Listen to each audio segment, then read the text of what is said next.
Brought to you by V-Guard, co-powered by Sensodyne and Vimal. ಬಾಯಲ್ಲಿ ಹೇಳಿ ಕೇಸರಿ. Associate sponsor Ultratech Cement. ವಿದೇಶದಲ್ಲಿ ತಲೆಮರೆಸಿಕೊಂಡಿರುವಂತಹ ಅತ್ಯಾಚಾರ ಆರೋಪಿ ಪ್ರಜ್ವಲ್ ರೇವಣ್ಣ ಕಣ್ಣಾ ಮುಚ್ಚಾಲೆ ಆಟವಾಡುತ್ತಿದ್ದಾರೆ. ಎಸ್ಐಟಿಗೆ ಚೆಳ್ಳೆ ಹಣ್ಣು ತಿನ್ನಿಸುತ್ತಿದ್ದಾರೆ. ಇದರ ನಡುವೆ ನಿನ್ನೆ ಹಾಸನದ ಸಂಸದರ ಬಂಗಲೆಯಲ್ಲಿ ವಿಧಿವಿಜ್ಞಾನ ಪ್ರಯೋಗಾಲಯ ತಂಡ ಪರಿಶೀಲನೆ ನಡೆಸಿ ಸಾಕ್ಷ್ಯ ಸಂಗ್ರಹಿಸಿದೆ.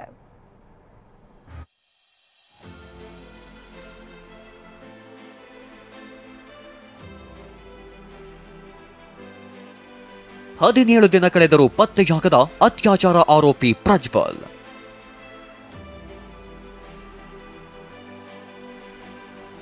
ಅಪ್ಪನಿಗೆ ಜಾಮೀನು ಸಿಕ್ತು, ಯಾವಾಗ ವಾಪಸ್ ಬರ್ತಾನೆ ಪ್ರಜ್ವಲ್? ವಿದೇಶದಲ್ಲಿ ತಲೆಮರೆಸಿಕೊಂಡಿರೋ ಅತ್ಯಾಚಾರ ಆರೋಪಿ ಪ್ರಜ್ವಲ್ ರೇವಣ್ಣ ಎಸ್ಐಟಿ ಜೊತೆ ಕಣ್ಣಾ ಮುಚ್ಚಾಲೆ ಆಡ್ತಿದ್ದಾನೆ. ಸಂಸದ ಪ್ರಜ್ವಲ್ ರೇವಣ್ಣ ನಾಪತ್ತೆಯಾಗಿ 17 ದಿನ ಕಳೆದ್ರು ಆತನ ಸುಳಿವೇ ಸಿಕ್ತಿಲ್ಲ. ಬ್ಲೂ ಕಾರ್ನರ್ ನೋಟಿಸ್ ಹೊರಡಿಸಿದ್ರೂ ಪ್ರಯೋಜನವಾಗ್ತಿಲ್ಲ. ಮೇ 15ರಂದು ಪ್ರಜ್ವಲ್ ವಾಪಸ್ ಆಗ್ತಾರೆ ಎನ್ನಲಾಗಿತ್ತು. ಆದರೆ ಮೇ 15ರ ಫ್ಲೈಟ್ ಟಿಕೆಟ್ ಕ್ಯಾನ್ಸಲ್ ಮಾಡಿ ಮತ್ತೊಂದು ನಾಟಕ ಆಡೋಕೆ ಶುರು ಮಾಡಿದ್ದಾನೆ.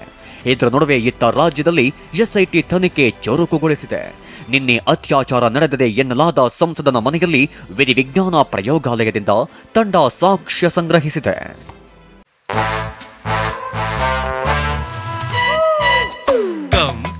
Come, my love, please don't say no, baby. Come, my love. V-Guard ನ air coolers extra large cooling pad ನೊಂದಿಗೆ ಇದು ಎಂತೆಂಥವರನ್ನು ಕೂಲ್ ಆಗಿಸುತ್ತೆ. V-Guard air coolers, long lasting cooling. ಹಾಸನದ ಪ್ರಜ್ವಲ್ ರೇವಣ್ಣ ಬಂಗಲೆಯಲ್ಲಿ ಎಫ್ಎಸ್ಎಲ್ ತಂಡ ತಪಾಸಣೆ. ಹಾಸನದಲ್ಲಿ ಸಂಸದರಿಗೆ ನೀಡಲಾಗಿರುವ ಅಧಿಕೃತ ನಿವಾಸವನ್ನೇ ಪ್ರಜ್ವಲ್ ರೇವಣ್ಣ ತನ್ನ ಕುಕೃತ್ಯಗಳಿಗೆ ಬಳಸಿಕೊಂಡಿದ್ದಾನೆ ಎಂಬ ಆರೋಪ ಕೇಳಿಬಂದಿದೆ. ಹಾಗಾಗಿ ಅದೇ ನಿವಾಸಕ್ಕೆ ನಿನ್ನೆ ಭೇಟಿ ನೀಡಿದ ವಿಧಿವಿಜ್ಞಾನ ಪ್ರಯೋಗಾಲಯದ ತಂಡ ತಪಾಸಣೆ ನಡೆಸಿದೆ.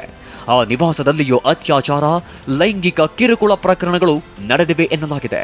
ಅದೇ ನಿವಾಸದಲ್ಲಿ ವಿಧಿವಿಜ್ಞಾನ ಪ್ರಯೋಗಾಲಯದ ತಜ್ಞರು 3 ಗಂಟೆಗೂ ಹೆಚ್ಚು ಕಾಲ ಪರಿಶೀಲನೆ ನಡೆಸಿ ಸಾಕ್ಷ್ಯ ಸಂಗ್ರಹಿಸಿದ್ದಾರೆ.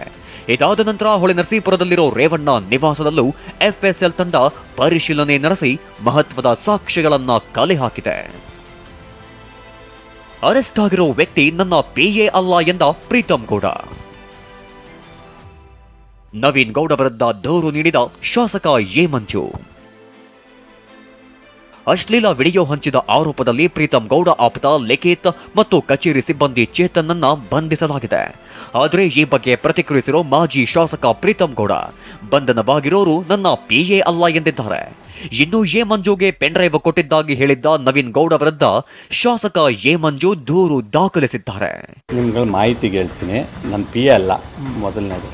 ಎರಡನೇದಾಗಿ ಮಾಹಿತಿ ನಿಮ್ಗೆ ಯಾರು ಕೊಟ್ಟರು ನನಗೆ ಗೊತ್ತಿಲ್ಲ. ವಿಡಿಯೋ ಇರೋರೆಲ್ಲರೂ ತಪ್ಪಿತಸ್ಥರು ಅಂದ್ರೆ ಕನಿಷ್ಠ ಹಾಸನ ಜಿಲ್ಲೆಯಲ್ಲಿ 15 ಲಕ್ಷ ಮೊಬೈಲ್ ಬಳಕೆದಾರರು ಕೂಡ ತಪ್ಪಿತಸ್ಥರಾಗ್ತಾರೆ. ನವೀನ್ ಗೌಡ ಯಾರು ಏನು ಅಂತಕ್ಕಂಥದ್ದು ನನಗೆ ಗೊತ್ತಿಲ್ಲ, ಅವ್ನ ಪರಿಚಯನೂ ಇಲ್ಲ ನನಗೆ. ಈ SITಯ ಒಂದು ಇದನ್ನ ದಿಕ್ ತಪ್ಪಿಸೋ ಸಲುವಾಗಿ, ಇನ್ವೆಸ್ಟಿಗೇಷನ್ ಅನ್ನ ತಪ್ಪಿಸೋ ಸಲುವಾಗಿ ಈ ರೀತಿಯಾದಂತ ಹೇಳಿಕೆ ಮಾಡಿರ್ಬೋದು ಅಂತ ನನ್ನ ಭಾವನೆ. ಈ ಮಧ್ಯೆ ಪ್ರಜ್ವಲ್ ರೇವಣ್ಣ ಪ್ರಕರಣ ಸಂಬಂಧ 10 ದಿನಗಳ ಒಳಗೆ ತನಿಖೆ ಮುಗಿಸಿ ಚಾರ್ಜ್ ಶೀಟ್ ಸಲ್ಲಿಸಲು ಎಸ್ಐಟಿ ಪ್ಲಾನ್ ಮಾಡಿದೆ. ಒಟ್ನಲ್ಲಿ ವಿದೇಶದಿಂದ ಪ್ರಜ್ವಲ್ ರೇವಣ್ಣ ರಾಜ್ಯಕ್ಕೆ ಬಂದ ನಂತರ ಅಸಲಿ ಆಟ ಶುರುವಾಗಲಿದೆ. Manjunath, TV9 Hassan. Brought to you by V-Guard, co-powered by Sensodyne and Vimal.